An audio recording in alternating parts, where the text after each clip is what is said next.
श्री हरिशरणम्। अथ एक श्लोकी गीता। यत्र योगेश्वरः कृष्णो यत्र पार्थो धनुर्धरः तत्र श्रीर्विजयो भूति ध्रुवा नीतिर्मतिर्मम। यत्र योगेश्वरः कृष्णः यत्र धनुर्धरः पार्थः तत्र श्रीः विजयः भूतिः ध्रुवा नीतिः मम मतिः। अर्थात जहाँ योगेश्वर भगवान श्री कृष्ण हैं और जहाँ गांडीव धनुषधारी अर्जुन हैं, वहाँ ही श्री विजय विभूति और अचल नीति है, ऐसा मेरा मत है। संजय कहते हैं कि राजन, जहां अर्जुन का संरक्षण करने वाले, उनको सन्मति देने वाले संपूर्ण योगों के महान ईश्वर भगवान, महान बलशाली, महान ऐश्वर्यवान, महान विद्यावान, महान चतुर भगवान श्री कृष्ण हैं, और जहां भगवान की आज्ञा का पालन करने वाले भगवान के प्रिय सखा तथा भक्त गांडीव धनुषधारी अर्जुन है, उसी पक्ष में श्री विजय विभूति और अचल नीति ये सभी हैं, और मेरी सन्मति भी उधर ही है। गीता के आरंभ में धृतराष्ट्र का गूढ़ अभिसंधि रूप प्रश्न था कि युद्ध का परिणाम क्या होगा, अर्थात मेरे पुत्रों की विजय होगी या पांडु पुत्रों की।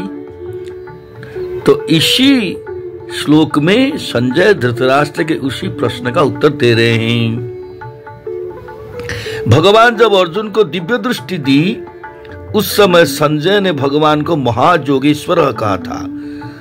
अब उसी महायोगेश्वर की याद दिलाते हुए यहाँ योगेश्वर कहते हैं। वे संपूर्ण योगों के ईश्वर भगवान कृष्ण तो प्रेरक हैं, और उनकी आज्ञा का पालन करने वाले धनुर्धारी अर्जुन प्रेय है।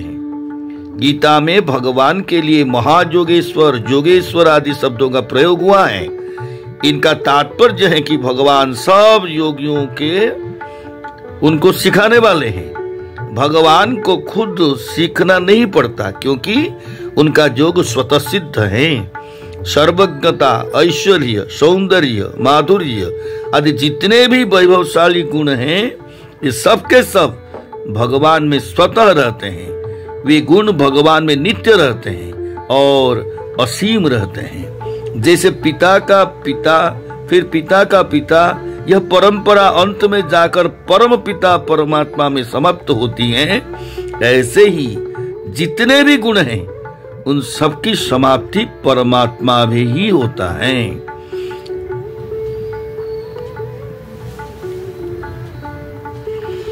पहले अध्याय में जब युद्ध की घोषणा का प्रसंग आया, तब कौरव पक्ष में सबसे पहले भीष्म जी ने शंख बजाया।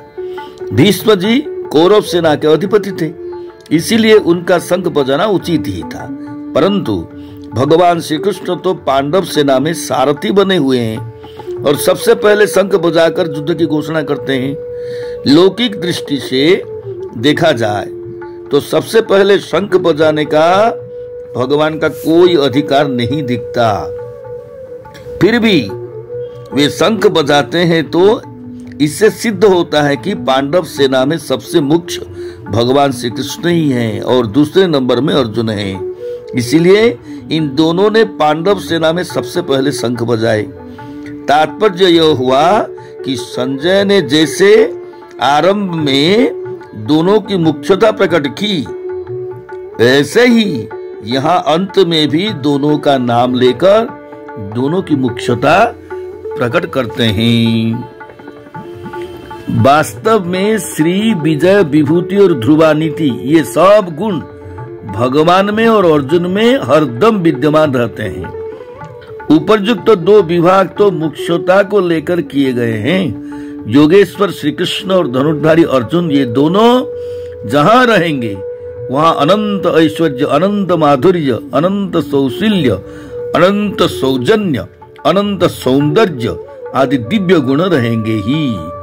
धृतराष्ट्र का विजय की गूढ़ाभिसंधि रूप जो प्रश्न है, उसका उत्तर संजय यहाँ सम्यक रीति से दे रहे हैं। तात्पर्य यह है कि पांडुपुत्रों की विजय निश्चित है, इसमें कोई संदेह नहीं है। जय श्री कृष्ण।